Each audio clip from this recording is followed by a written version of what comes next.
Hello, my name is Ann Lowe, and welcome to another episode of City Works. Information makes the world go round, and it also plays a vital role in our community. In the early days, a town crier yelled out the events of the community.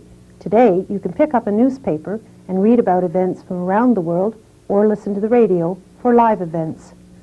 On this week's episode, we are going to examine the media, specifically radio and newspapers, and find out why the community needs them. So stay tuned to City Works.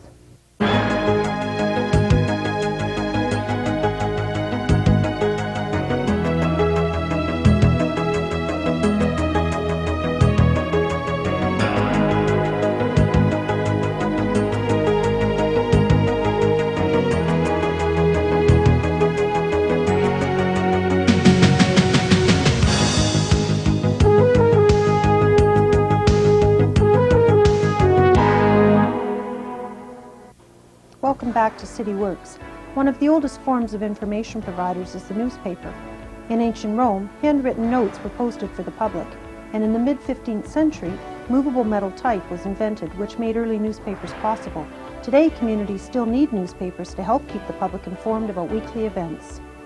Well, St. Thomas has had newspapers almost since before there was a St. Thomas. The first newspaper in St. Thomas was founded in 1831. It was called the Journal, but it wasn't this newspaper or related to this newspaper.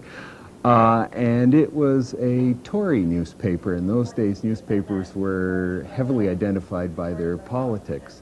It was followed in 1833 by a newspaper which was a liberal newspaper, and these two were weeklies who each week would come out and battle each other over the political questions of the day. Politics, I think, were kind of the soap operas and the entertainment of the people.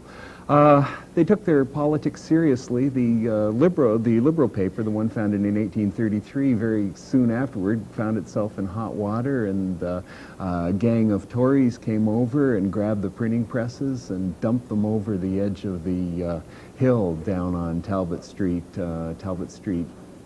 West, where the newspaper was located in the early part of town. Anyways, St. Thomas has had newspapers, a succession of them ever since. They didn't last long, I think. A couple of years they'd be gone, and then the next newspapers would start and they'd be gone. And in 1859, however, Archibald McLaughlin, whose house at number 1 Wellington Street is the McLaughlin House, founded the Journal. And that was the predecessor of the Times Journal. It was, again, a weekly newspaper in those days. And then the Times followed after that, and both were weeklies and tri-weeklies until 1881, when the Journal went to a daily newspaper. The community had grown up. St. Thomas had just become a city and of course needed a daily newspaper as a matter of pride. So the Journal went daily in 1881, and the Times went daily to follow the competitor in 1882. And started probably the heyday of newspapering in St. Thomas. 2 opposing newspapers battling it out every day, reporters running all over the place to get scoops, extras to go out when there was a train wreck happening. They'd put out a special edition of the paper, and it went on until 1918, which was the end of the First World War. The economy took a downturn, and the newspapers combined. The Times and the Journal became the Times Journal in 1918. And we've been publishing ever since that way. Information is the lifeblood of communities, countries, and the world. Newspapers provide a wide range of services and news sources. Well, the newspaper offers information on all current events, as well as provincial and national news. It's an excellent advertising medium for the businesses. We contribute to many worthy community events, as well as employing 55 people from the community. Newspapers are kind of an interesting kind of information technology. We're basically dealing with the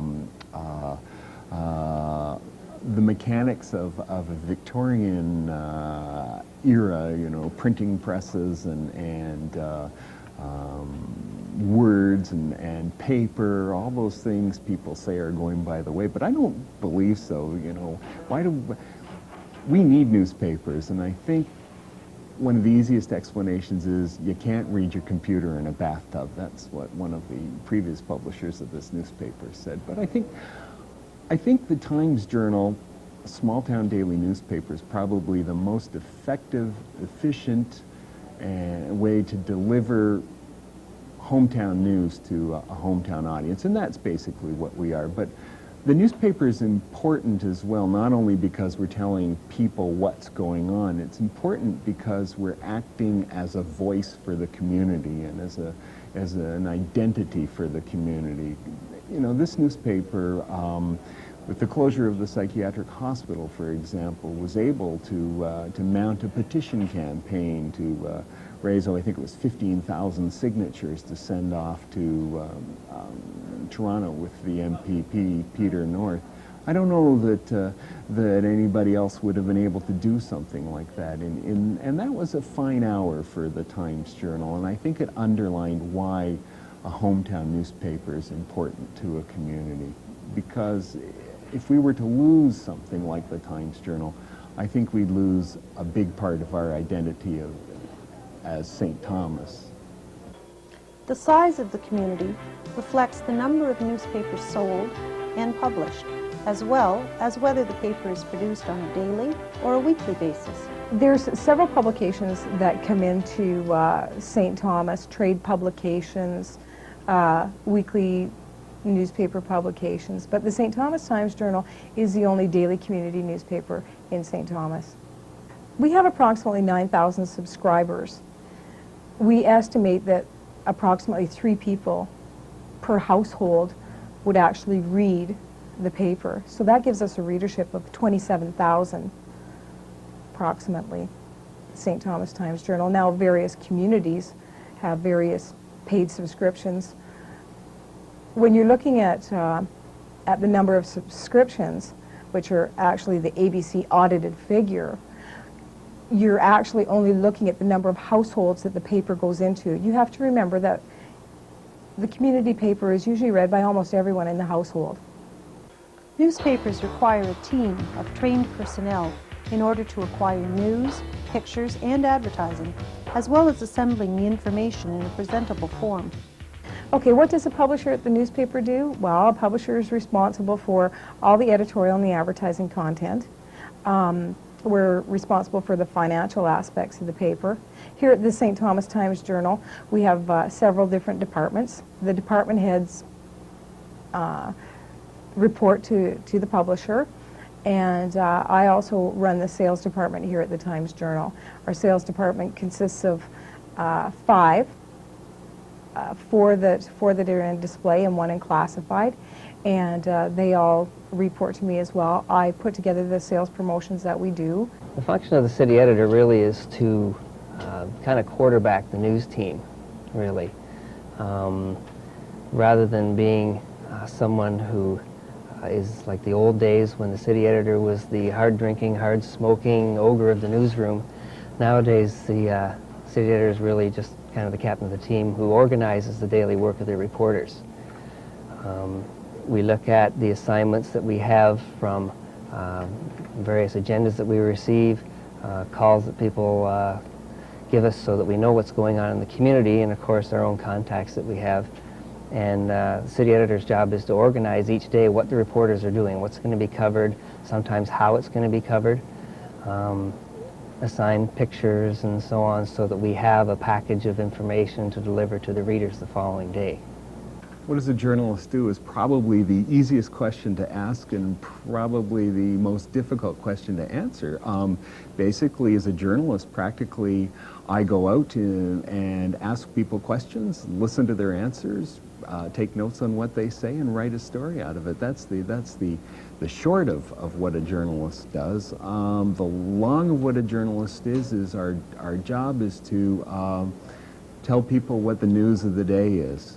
Now, what is news? It gets into that question. That's a very difficult thing to define. I think news is events that affect people's everyday lives, and we have to go out, cover them, attend them, write about them, and present them in a way that makes sense to people, and in a format, give them the information that is useful to them.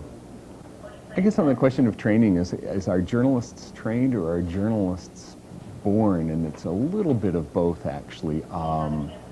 My training, I attended college. I attended journalism school at college in British Columbia, where I'm from, and then I began working, but that was 25 years ago, and I think maybe the training is a little bit more sophisticated now. You know, you go to university and then to postgraduate journalism school, and then you get a job. But ultimately, I think in journalism, the best training you get comes on the job, comes by going out and talking to people and just covering the news. And because we deal with people, and it's very difficult, I think, to define people in little boxes and everything. You know, we deal with intuition. How do you teach intuition? We deal in hunches, and how do you teach a hunch? We have to know how to write. We're supposed to know how to spell, although the readers quite frequently suggest that maybe our spelling could improve. There's, you know, a lot of technical training involved. I have a computer here. When I started working in journalism, I was strictly a typewriter guy, you know, and I'd come in and two-finger typewriter and clack, clack, clack, clack, clack, and rip the paper out and hand it off to have it edited. But now it's all computers, so we train on computers. You know, we have to know about photography a little bit. I'm a reporter photographer, so I have to have a few skills in that area. It's a lengthy and complex process to assemble a newspaper from scratch. The city editor helps bring the entire process efficiently and artistically together. Putting the paper together each day starts with really coming in the morning. I get here about 5:15 in the morning or so, and I start going through the material that the reporters have done the day before. I read the stories, see what strikes me as being the most important stories of the day and so on. Look at the pictures and see what has the best photo value. And then once that's done, we have a short story meeting where we go through what are the best local stories, what are the best stories off the Ontario Wire, the National Wire, the World Wire, and see what we're going to be playing on the front page for the day. At that point, once we decide the front page, we go inside and get into the other local pages, which are like 3, 4, 5, and 6 usually. Then at that point it's my decision as to what's going to go where and how I'm going to play it and how I artistically lay it out. Each of the editors is responsible for not only the content of the page, but also what the page looks like. So it's kind of an artistic factor that's involved in the layout of the paper too. Once the paper has been assembled, it needs to be mass-produced. Printing presses, ink, and a great deal of paper are needed so the community can receive its papers. The St. Thomas newspaper press is, as far as press goes, medium-sized presses, and if you were to compare it to the Free Press, it will be fairly small. And to print the St. Thomas paper, it takes about 1 ton of actual newsprint and around 25 to 30 pounds of ink to print the Times Journal every day.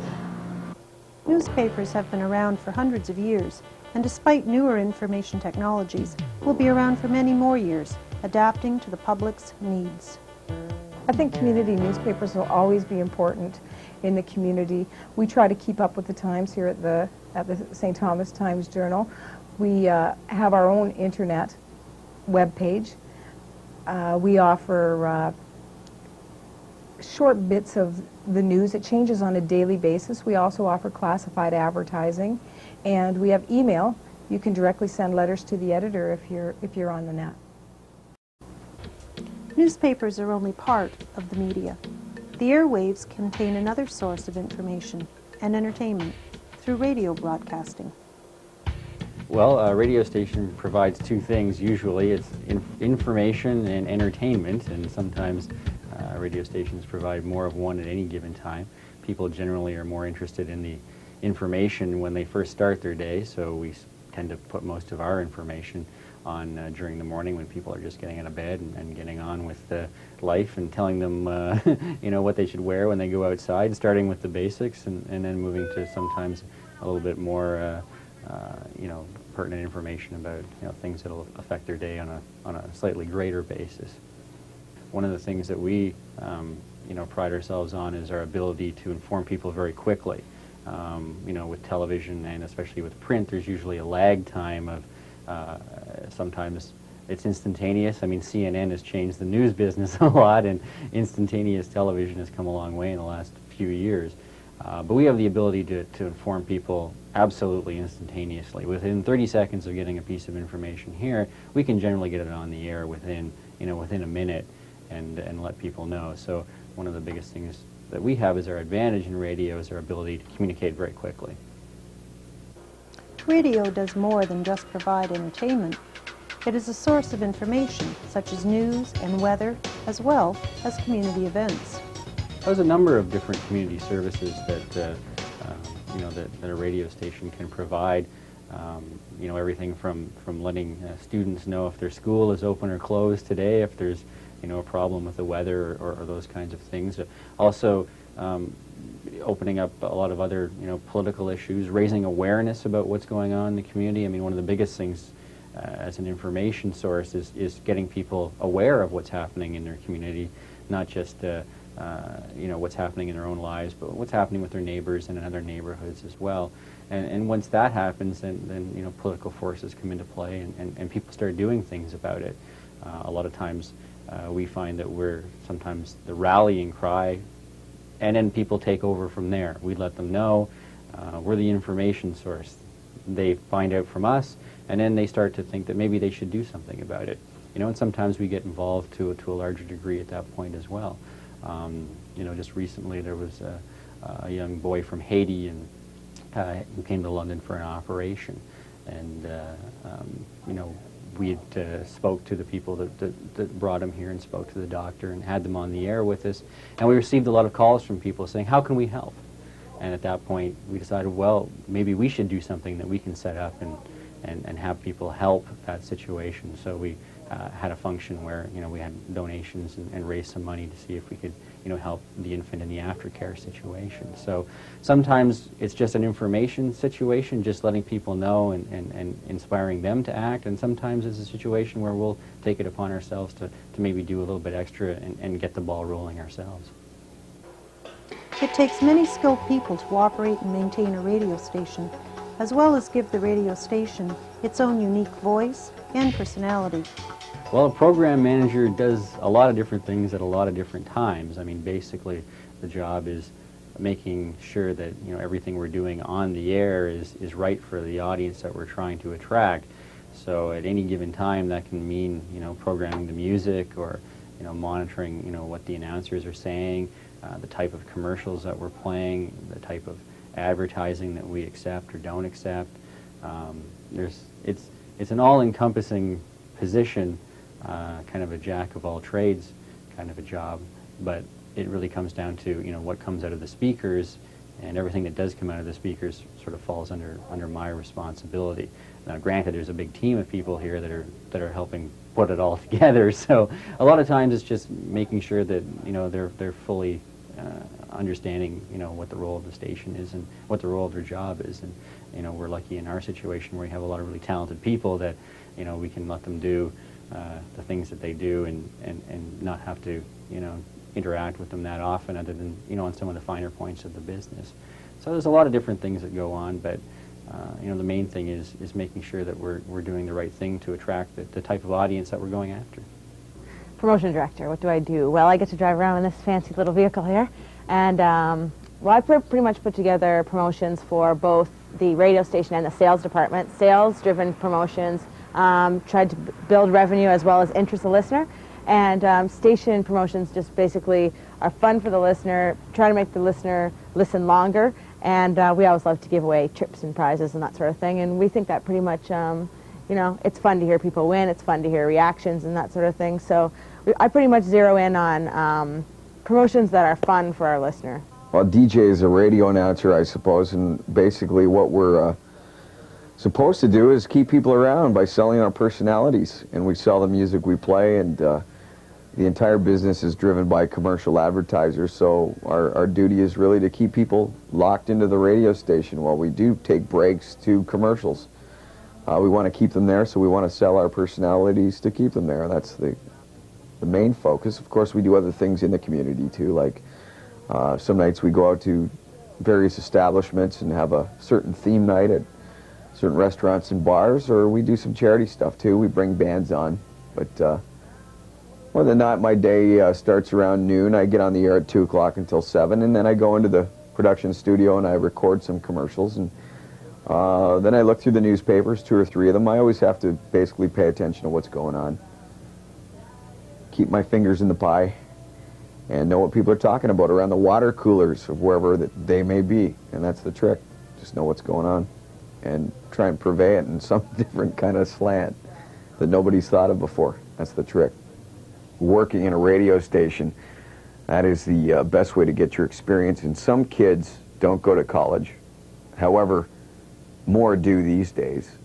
In the old days, basically, guys just started in their small town radio stations and progressed from there. But these days, what's happening is people are going to community college, as I did. I went to Humber College for 3 years in Toronto, and then I took a work internship at Q107 in Toronto after that, and then I started working in small towns like Simcoe, Ontario, Leamington, Ontario. I went out to Saskatoon for a year. I ended up in Niagara for a number of years, and London as well. So basically what you have to do is get the experience. These days, usually through school, but it doesn't have to be that way. You could start in your small town, and if you've got the talent to do it, then you can certainly pull it off. St. Thomas and the surrounding area have enjoyed a long history with a radio station that can provide a local slant in radio broadcasting. The first radio station was licensed in St. Thomas as CHLO in 1948, and it originated from a place not too far from here, and then moved to this location about a year later, and broadcast CHLO on a couple of frequencies. The most recent was 1570. In 1994, the situation with AM radio in Canada was the popularity of AM radio was declining, and the ownership of this station, undertook a venture to change the station to an FM station, and were awarded that license in 1994, and have been broadcasting at 103.1 on the FM dial since 1994. The broadcaster, we broadcast from 50,000 watts at about 500 feet, so our broadcast area goes all the way, across Lake Erie to the south. We do have a lot of listeners in Erie and Pennsylvania and Ohio, even though that's not really who we're going after. We're happy to have those people, and as far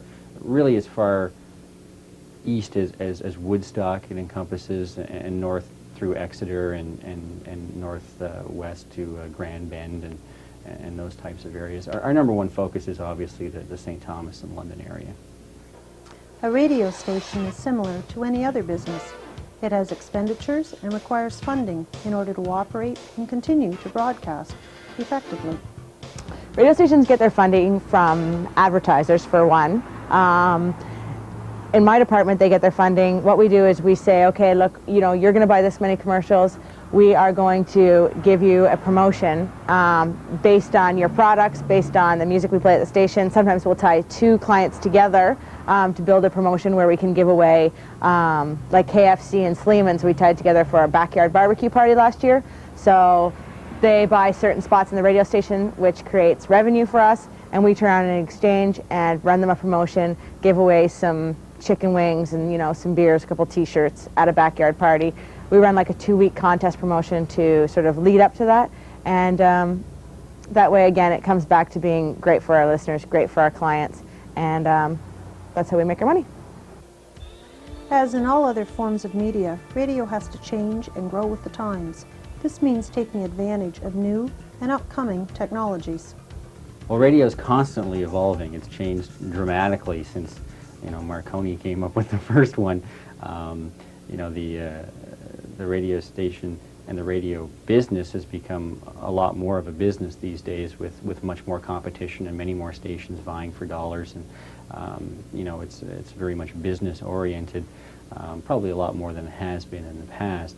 You know, the CRTC used to provide protection for certain formats, and they no longer do that, which, you know, is good for the consumer and good for listeners, because radio stations will now tend to play, you know, music or provide information programming that is more, you know, specifically targeted toward, you know, different groups of people. And hopefully that, you know, gives the listener more variety and more choice and more things to choose from. The, you know, the way it's changing is, you know, technologically speaking, things are happening very rapidly, not just in our business, but in every business these days. And the advent of the internet, stations are now being broadcast live, real time over the internet, something that's just starting to happen.